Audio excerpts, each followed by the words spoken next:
prej mësimeve madhështore, edukative, profetike, është edhe ky mësim që do ta dëgjoni në vend.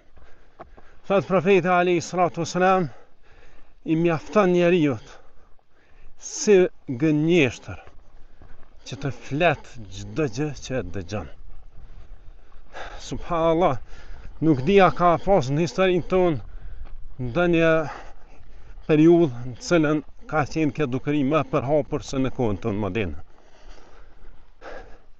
Njerëzit po bëhen sikur papagalla. Po flasin çdo gjë që e dëgjojnë. Çdo gjë që ju servohet, ata e transmetojnë.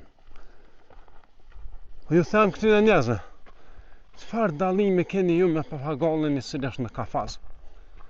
Edhe ai është i skllavrum, i futur në kafaz dhe çfarë ti thuhet ai fol. Çfarë dallimi keni? Ku është mendimi kritik?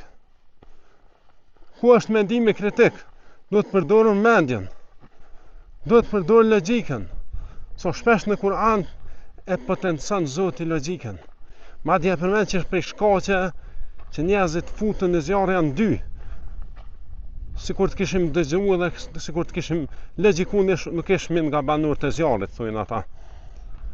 Pra, duhet logjikuar. Duhet shfrytzuar mendjen. Për çka na ka dhënë Zoti mendjen? Për çka na ka dhënë Zoti mendjen? Jo çka do që e dëgjojmë me fol.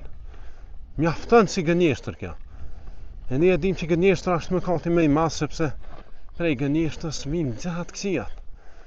Gënjeshtra uzon të mëkatet e mëkatet uzojnë në zjarr. Prandaj mjafton kjo si gënjeshtër që çka do që ta dëgjosh në lajme, që ta shikosh në Facebook apo në rrjetet sociale, me njerë ta transmetosh. Kjo me të vërtetë tregon që ai njeri nuk ka karakter të mirëfillt.